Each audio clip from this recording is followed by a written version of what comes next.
Only 4 games on, but that doesn't matter. Anthony Davis got hurt. We had big performances, comebacks, weird lineup decisions, fake injuries. Oh, we've got it all. Michael Bolton. Oh yeah, and Darren Fox might be traded. Thanks, Josh. It's Michael Bolton here, and it's time for another episode of the Locked On Fantasy Basketball Podcast. Let's get to it. Let's get to it, indeed. You are Locked On Fantasy, your daily NBA fantasy podcast. Part of the Locked On Podcast Network, your team every day. Hello and welcome to the Locked On Fantasy Basketball Podcast, brought to you by Basketball Monster. My name is Josh Lloyd and I made Steve Gutenberg a star. I'm also the lead fantasy analyst at basketballmonster.com, and you can find me on Blue Sky, joshloyd.bsky.social, on Twitter at redrock_bball, on TikTok at redrock_bball, and on Instagram at Locked On Fantasy Basketball. Today's episode is brought to you by Game Time. Download the Game Time app, create an account, and use the code LOCKEDONNBA for $20 off your first purchase. Also, check out LockedOnDaily.com, and you can find the best newsletter for your favorite NBA team. That's LockedOnDaily.com. Check it out over there and sign up. Also, double bang this one. Listen to the audio, come back and watch the video, or do it vice versa. That's fine by me, either way that you want to approach it. Also, get ready to bookmark the live trade deadline show, which is happening Thursday, the 6th of February. 1 p.m. 1 p.m. Eastern. We're going live here on YouTube. We're going live! Whew. Yeah, maybe. No, not maybe. We're definitely going live. Will I be that aggressive? Probably not, but you never know. It's going to be ridiculously early here, so stuff might go down. What are we talking about here? Well, it's National Curmudgeon's Day. So, if you're a curmudgeon, let us unite. Let us take down all these jovial, excited people, all these people who are optimistic and happy. Enough of that. They've had their time for way too long. What should we talk about? Let's start with some, actually, you know what? There was schedule adjustments across the NBA. We got them. All of the games now, unless there's further ones that get rescheduled, they've been adjusted. And to the best of my ability, this is what I've come up with from the latest batch of readjustings. The Los Angeles Lakers, in the week beginning March the 17th, they have an extra game now. Now, whatever your format is, that might be week 20 or 21 or week 22, just know it is the week beginning March the 17th. That is the final week of playoffs that I suggest. That is the final week that I suggest. The Lakers now are a 4-game team that week. So that's adjusted. The week that begins March the 31st, the second last week of the NBA season, the Spurs go from a 3-game team to a 4-game team. That same week, the Milwaukee Bucks go from a 3-game team to a 4-game team. The week of March the 10th, that is the second week of the playoffs that I recommend, the Pelicans were a 2-game team, and now they are not. So there might have been some discussion about what do you do? Do you avoid a Zion or an Ingram or DeJounte or whatever because of a 2-game week? Well, you don't have to worry about that anymore because now they are a 3-game team that week, no longer a 2-game team. And then the Chicago Bulls and the Orlando Magic, they had a couple of alterations to their weekly schedules. The Bulls, the week of March the 3rd, were a 2-game team, and they're now a 3-game team. But their week, March the 10th, goes from a 4-game week to a 3-game week. The Magic, in the week of March the 3rd, went from 3 games to 4 games, and the Magic, in the week of March 17th, went from 3 games to 2 games. So, again, depending on when your playoffs are, I don't know when they are, you do, but you can see the adjustments. So there are certain ones there, like the Magic lost a game there, the Bulls gained a game and then lost a game. You can see the different things depending on how far your season goes, but to the best of my knowledge, the other games have been adjusted, but it might have been a Tuesday game became a Thursday game, which, in terms of planning out a fantasy playoff schedule, that doesn't change because they're within the same week. All I've highlighted here is the adjustments that resulted in game totals per week being different. Let's talk about that trade news now, where Darren Fox has allegedly told the Sacramento Kings, I'm not going to re-sign here, so maybe you want to move on from me, and I want to go to San Antonio. That is allegedly what has been said. Now, also remember this. It is, I think, pretty foolish to try and figure out exactly what's going to happen here. Shout out to Donovan Mitchell being a very well-respected member of the Knicks, right? Shout out to Miles Turner being traded to the Lakers. Shout out to every trade that allegedly was happening DeJounte Murray for D'Angelo Russell last season. Didn't happen. All right, didn't happen. There's obviously some smoke here with this, and we knew there was sort of some smoke happening when the extension was turned down during the beginning of the year, and all of this stuff with the Mike Brown firing, the Tyrese Halliburton trade away, the Luka Doncic non-drafting. It's a complete mess in Sacramento, but you know what? Vivek wouldn't have it any other way because there's no how else to do it. And now we can make this, what if he goes to San Antonio? What happens? Well, I don't know who would go back. Maybe it's Castle. Maybe it is Chris Paul. Because you would immediately think, well, okay, well, he leaves Sacramento. Do they keep wanting to build? Are they tearing stuff down? Or do they just, because you could say, well, Keon Ellis will now play 30 minutes, but what if it's Chris Paul that comes back and he plays 33? What if it's Paul and Castle and one plays 27 and one plays 26 and Ellis stays at 21 minutes? You got no idea. I've got no idea. It's worth having a look at Keon Ellis and going, okay, his minutes are up last game, let's see what happens. But the chances of this happening are always going to be less than 50%. The chances of it turning into a clear 30-minute-a-night pathway for Keon Ellis is low as well. And you combine that with the chance the trade may not even happen. That doesn't mean anything. Likely. And then you could say the same in San Antonio. Well, what happens? Do I lose my Devin Vassell? Well, what if he goes to Sacramento? Castle's cooked. Paul's cooked. Maybe. But what if they go to Sacramento? What if there's 3 teams involved? What if there's 4 teams involved? We just don't know. We honestly just have no idea. All we need to know is there are things that could happen. And yeah, Ellis has that. I think when you're looking at stash guys, the best sort of stash guys to look at are guys who are getting some rotation minutes, but have got unbelievable permanent numbers. Keon Ellis, Jalen Smith in Chicago, right? That if they found 28 minutes, you'd love them. And there'd be a clear 1-for-1 role, maybe. But the Sacramento one, again, is not clear. Paul or Castle come back. Even Vassell comes back, while Monk's the point guard, Vassell's the 2. Ellis stays playing 21 a night. So it's not as clear-cut as because we often have this idea, and it's an immediate thought. Fox is gone. Well, look at that. The player on the roster has to replace him. Not really, and not necessarily, and most of the time. Most of the time at the trade deadline, you might have one guy who looks like a winner, and then everywhere else is like, oh, these are a bunch of losers. Because it's all about concentration of talents, and the other spots, it's 7 guys competing for one position, and they rotate it back and forward. And I reckon we might be in one of those spots here. In Phoenix, we got an update to the injury report. Kevin Durant is on it. Okay. Questionable with a thumb issue. And Ryan Dunn, who I thought might be out for a bit of time, he's questionable too. So you might get Dunn back, but you might lose Durant. So Beal's boost and O'Neal's boost and Allen's boost might stay in play. But I don't know that. I just wanted to update you that is the case. Dunn might play, Durant may not. And when I did this 2 hours ago, I didn't think Dunn would play, and I was certain Durant would. So I don't know now. And then the Hornets, that is a worry.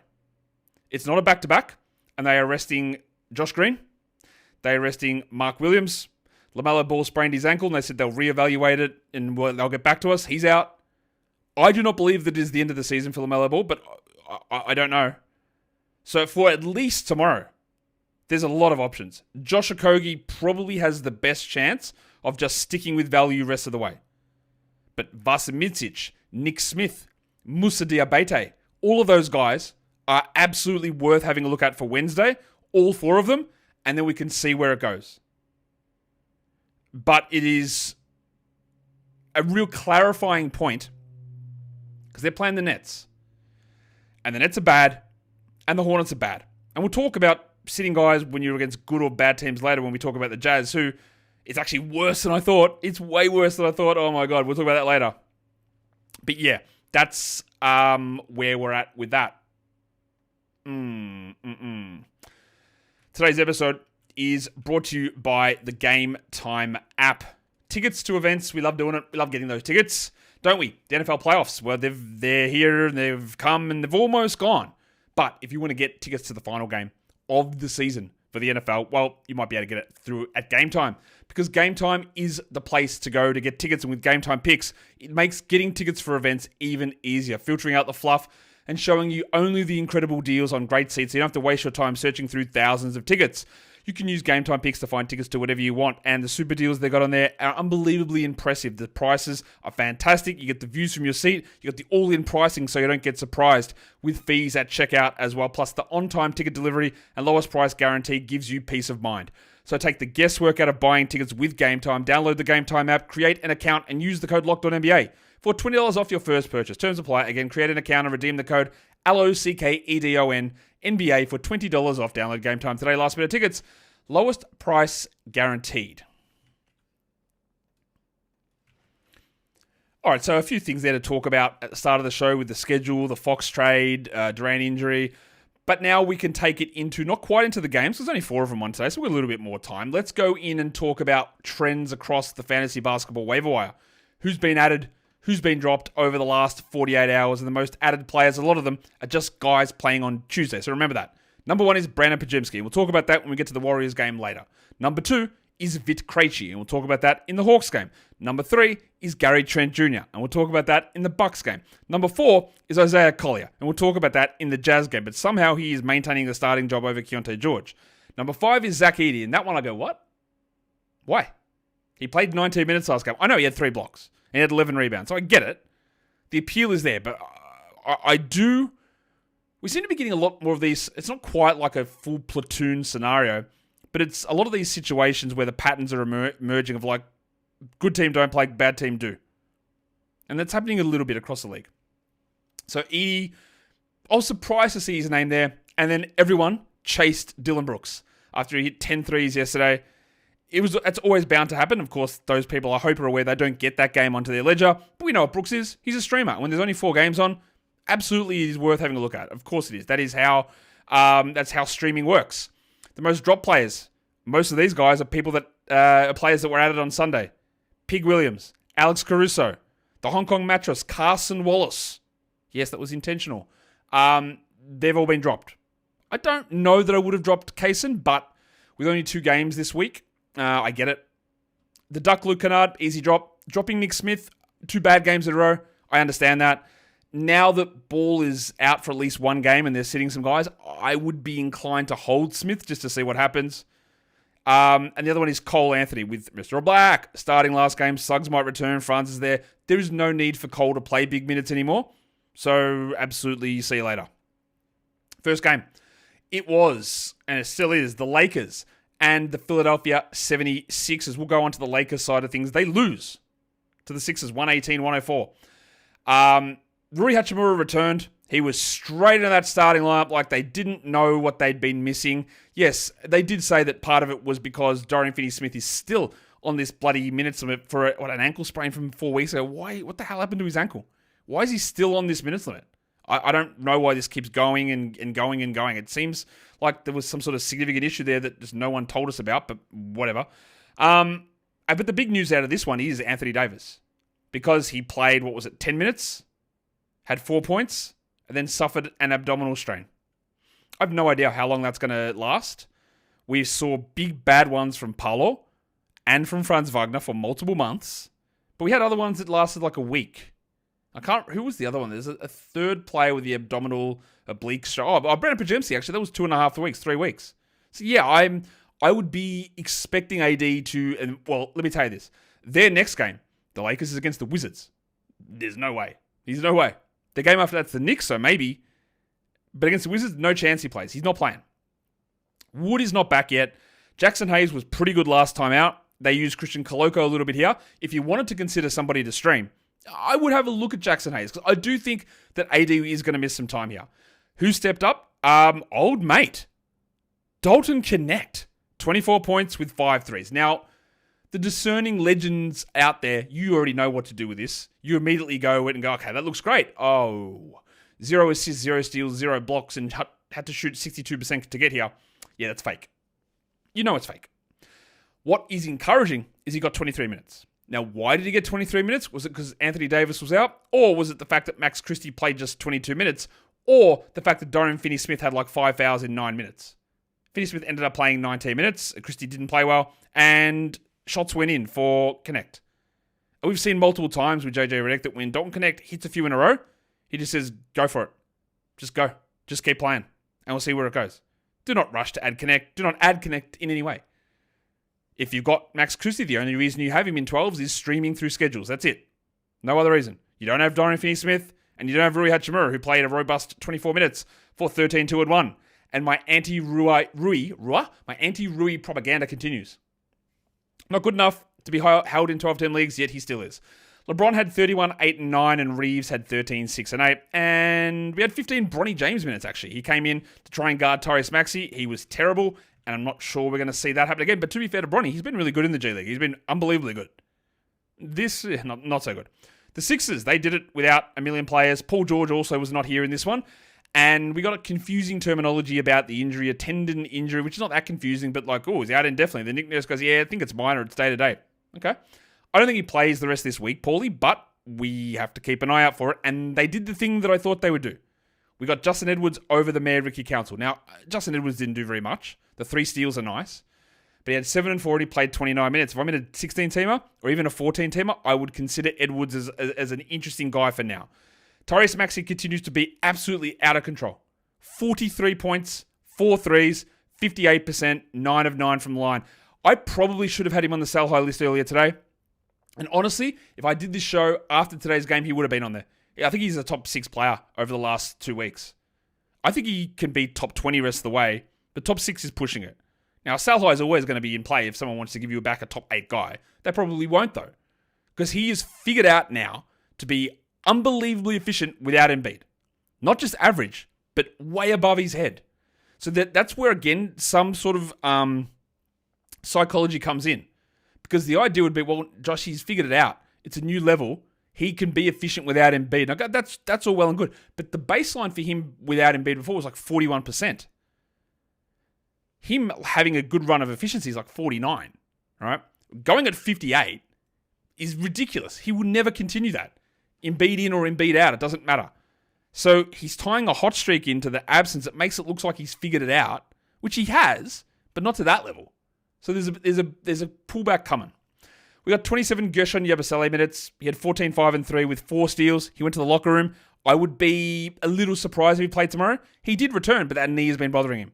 So look for Drummond, but also look for Boner and look for Nance. Now, Boner played 19 minutes, 20 minutes, actually 4 and 6 with 3 blocks, and Nance had 7 minutes. But Boner will be the guy that I'd be interested in if it wasn't 11 games. Not much else going on here. Ricky Council scored well, but played under 20 minutes, but maybe that sort of a performance is enough to get back into Nick Nurse's good books, so keep an eye on that in those deeper formats, while Eric Gordon had 14 points in his 31 minutes. Let's do the next game, the second game of the day. We're talking about the Houston Rockets, who just keep getting it done up against the Atlanta Hawks. They win at 100, the Houston Rockets, to 96 over the Hawks. Amen Thompson, only 31 minutes in this one. 11 and 5 with 3 steals and a block. Still gets it done. 100% from the line is amazing. 7 of 7. He continues to be ridiculously good. But as we talked about many, many times, the 41 minutes is the thing that I just don't believe in. And if he gets to 34 minutes or 35 minutes, you're losing 15% of overall production. And that drops him down from being a top 20 player to maybe top 40 or top 50 or whatever it is. So that's where your sell high window is. And you got a glimpse into today. It's a really good game. Don't get me wrong. There is absolutely nothing wrong. This is very good. And a sell high does not mean have to get rid of him. It does not mean dump. It just means if someone wants to give you someone who maintains a similar level, but with more longevity to it, you do it. And if you don't, good for you. What else? Jalen Green. Big volume. 25 and 7 with 2 steals and a block. While Van Vliet was bad, at least in his shooting. 5 points on 22%. But he did have 6 assists. He did have a steal. And he continues to play big minutes. And that won't go away. You'll be shocked to know that Dylan Brooks did not go 10 or 15 from 3. In fact, he had 3 threes on 8 attempts, which is not bad. Ended up with 11, 2, and 1. If you stream that in, you probably end up disappointed. And Şengün just 29 minutes. And we have to, I think, believe or understand we're in the reality where Şengün's not a 35-minute guy anymore. He's like 31 or 32. This was below in 29, but that's how they're using him. It was also a bit of a cameo from the Wild thing, Jae'Sean Tate. 16 points, 25 minutes. He had 4 steals. He shot 100%. That's great. Do not read into it, but he was there. They're taking away some playing time, mainly because Tari Eason and Steven Adams were out, resting on the back-to-back. So that is a key part of that as well. On the Atlanta side of things, I was defensive of the Hawks. I stood up for them. Not that it matters because I'm nobody, right? Nobody cares what I say. But when they got fined for that Trae Young injury thing, I said, this is ridiculous. What are you doing? But what they've done the last 2 days is embarrassing, and they should be punished. So what did they do? I didn't even mention this yesterday, whether I should have. Yesterday, Bogdan Bogdanović didn't play. Wasn't mentioned on the injury report. None of that stuff, right? Now, it's a fine line because it could be very possible that Quinn Snyder could come out and just say, yeah, he wasn't in my plan today. I just didn't want to use him in the rotation. I liked some other guys better. And it's very hard to argue with something which is subjective. Now, objectively, you would say, yeah, David Roddy's definitely way worse than Bogdanovic. Yeah, like that's pretty objective. But it's also, it can't be objectively stated. Because you can say, well, the matchups I didn't like. I wanted to do something different. What we know is that Bogdanovic has had a million injuries. It was the first of a back-to-back and they just rested him. That's what happened. But they didn't say it. Today's one is different. Because Clint Capella, not on the injury report all day, and then just rocks up on the bench in casual clothes. And then after the game had started, they're like, oh, well, he's actually out through back spasms. So that is bullshit. Because you knew that he wasn't playing. He knew that he wasn't playing. Otherwise, he would have been like, oh, I was out in warm-up and, hurt my back. And here I am in my uniform. Versus just rocking up fully dripped out. Because he knew he wasn't playing. And then you wait till after it started to tell us that he's ruled out. That's garbage. Now, I wouldn't be surprised if I was in the Hawks. I might be petty and say, oh, you're going to fine us for Trae Young because he's an all-star and he's got to play. Well, these guys aren't all-stars, so we're just going to do whatever we want. So what are you going to do about it? If you're not going to make any moves on the Jazz or the Blazers or the Nets on any of the things they do, then why would you do it to us? Fine, do it. It's annoying to us, but it happened. They made a lot of changes to their lineup in this one because guys returned. So Mohamed Gay made his first NBA start. And David Roddy moved to the bench. Shout out to Roddy. And Trae Young returned. Dyson Daniels returned. That meant that Keaton Wallace moved to the bench. And Zach Ricochet was resting due to the, the back-to-back. Daniels had 12 and 10, 6 assists, 4 steals, and a block. Excellent. Trae Young, 21, 3 and 9. Didn't shoot that well, but his free throws were back up. Another very high turnover game. They are through the roof at the moment. I don't care from a head-to-head perspective, but they're there. They're way up. Okongwu, only 28 minutes, even with no Capella, and it seems like they're sort of keeping him there. 7 and 6 with 2 steals and a block, while it was a much better game from Vit Krejci. 13 and 5, 2 steals, a block, 2 threes, 36%. It is hard to judge what they're going to do when Bogdanovic is there and Ricochet is there next game. But at the moment, Krejci's better than Ricochet. Krejci's better than Bogdanovic. And if I had him, I'd be inclined to hold. They didn't start Larry Nance in this one. He played 20 minutes for 6 points as the backup because Capella was out. And I'll be very intrigued to see whether they use him as a power forward as we move forward or not with Ricochet back. And guess what? DeAndre Hunter, the field goal percentage merchant. He decided, like I said earlier, who was that player that I said it with? There was a player earlier that I talked about that was very DeAndre Hunter coded. I can't even find who it was. But anyway, he had 16 and 5 with 0 assists, 0 steals, 0 blocks, hit 1 3, was 40% from the field, 14% from 3 because he is not that good and he relies upon well above talent level shooting to make it seem like he's better than he is. He is fine to roster, but what he is doing at the moment is very, very much not good. Mohamed Gay hit, I think, his first 3 of the year, 11 and 7. I believe he'd missed his first 10. That's okay, but whatever. It's not a long-term thing. But the other thing that I guess that is absolutely worth mentioning is Jalen Johnson was in a soft sling on the bench. There's still absolutely no update on his shoulder injury at all. And when it happened to me, I was worried that this was I'll be very cautious what I say here. I want you to be very clear. I was worried that it could be a maximum of up to 6 months out. I don't think it is 6 months. I have not heard that it is 6 months. There is nothing to suggest that it is 6 months. But the type of injury that it was, a worst case scenario, would have him out for 6 months. That is what I was worried about.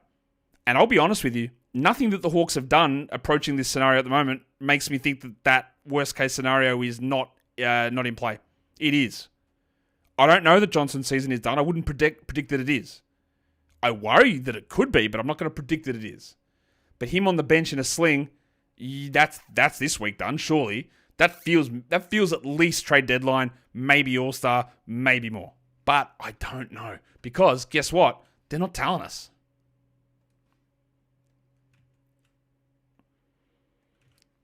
So that's the 2 early games out of the way. Well, the 2 late ones, we'll come back and talk about them now. Let's do the final 2 games now. Wow, the Blazers. What is going on with this team? They beat the Bucks 125-112 at home in Portland. They don't really know what they want to do, and that's an organizational failure as well. Do they want to develop their young guys? Sort of. Not really. Do they want to win? Also not really. But then when it comes down to it, they win games they shouldn't, and who knows? I don't know what they're doing. They don't know what they're doing, and it's frustrating. You always love to see teams get wins, but like this, the lack of focus, lack of structure on what they do, man. Like, I don't know. It's pretty weird. Anyway, they won. They won the game, Portland. We'll talk about Milwaukee first as Damian Lillard gets a revenge game, shooting 41% for 20-3 with 6 assists. Oh, no. Look, that's fine. That's fine. Giannis had 39-12 with 5 assists, no defensive stats, bad free throws, high field goals. Not a bad game. One of the better Andre Jackson games. In fact, got 26 minutes of Andre Jackson. 9 points, 7 rebounds, 5 assists, and honestly, I don't think we should care. What is interesting is Chris Middleton played. I guess you could debate whether he should have or not, but he did, and he wasn't out there for very long because he played 15 minutes and went scoreless and had 1 rebound and 1 assist. But he played on a back-to-back. I don't know why that happened. I don't know why he's deemed healthy to play. He got early foul trouble and got an absolutely garbage result. He is outside the top 170 over the last 2 weeks. And if they're going to keep this small role, and I don't know whether they will, it is hard to hold. Brook Lopez, another big minute game with Bobby Portis out. He had 11 points in 35 minutes. But in this one, we got another 3 steals and 3 threes from Gary Trent. But it was Taurean Prince who played under 20 minutes. You can't rely upon Trent or Prince. There was no big boom AJ Green in this one. There was no Bobby Portis. So the rotation had to sort of move and maneuver guys around into different positions. And Prince and Trent and even Middleton, but Green, they're sort of streaming guys who you look at the back end. But overall, they're a pretty boring squad for fantasy.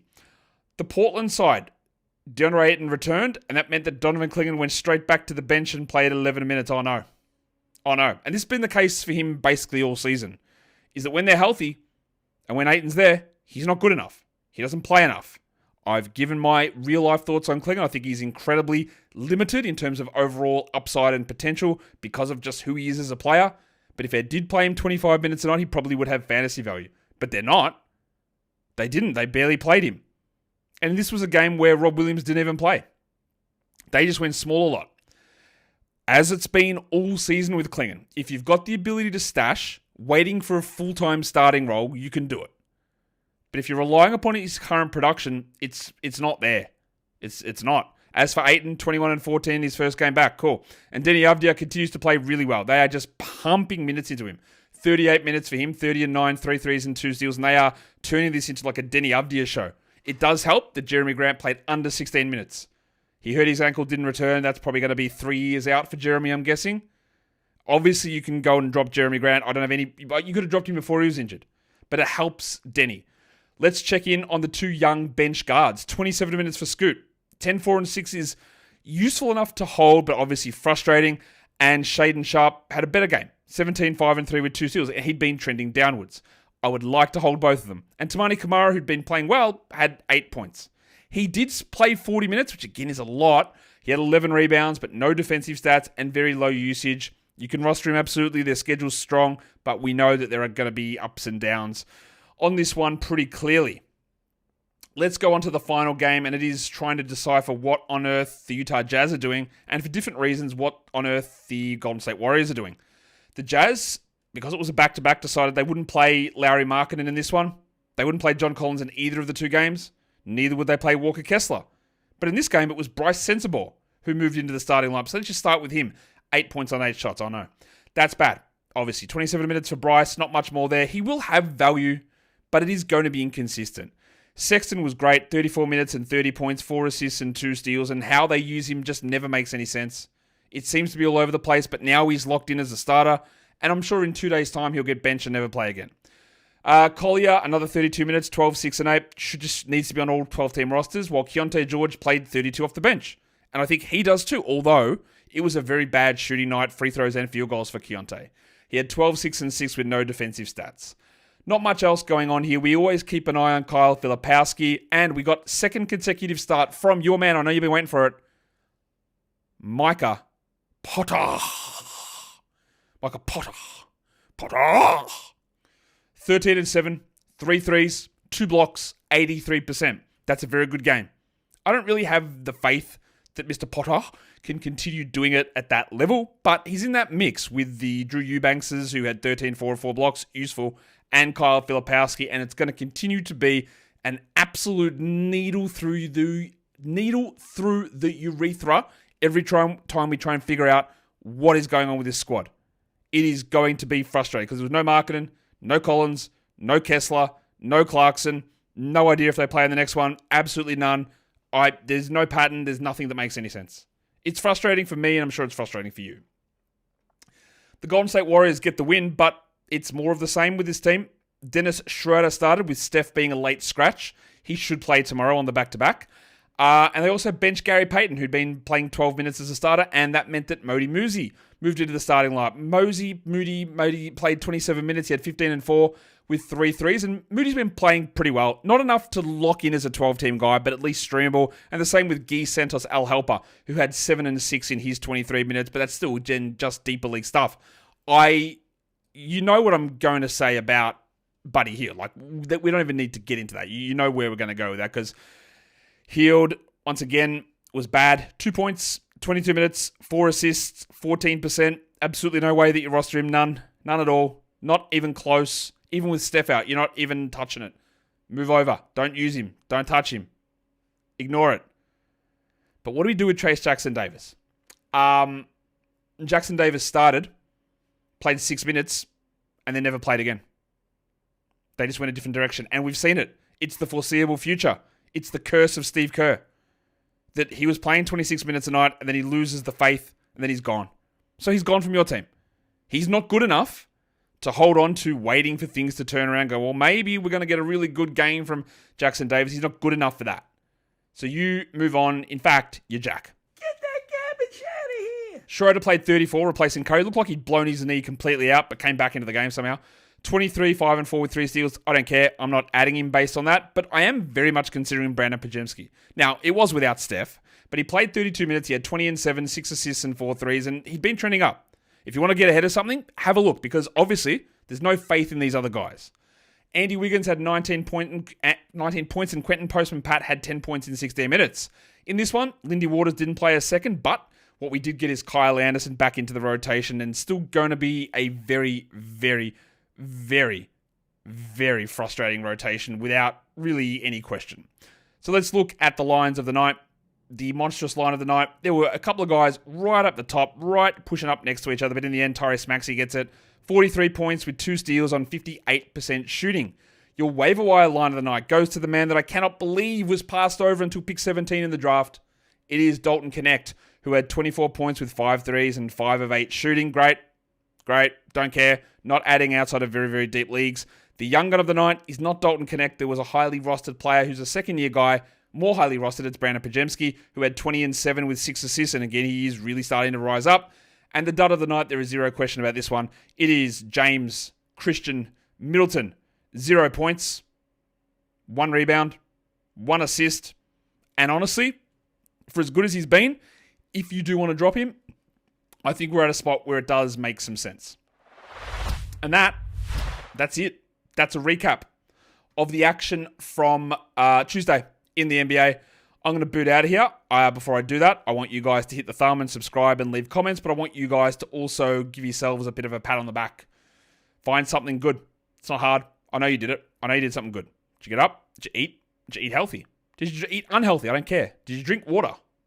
There you go. Did you drink water? Well done. Guys, we are done here. Thank you so much for listening, everyone. See ya.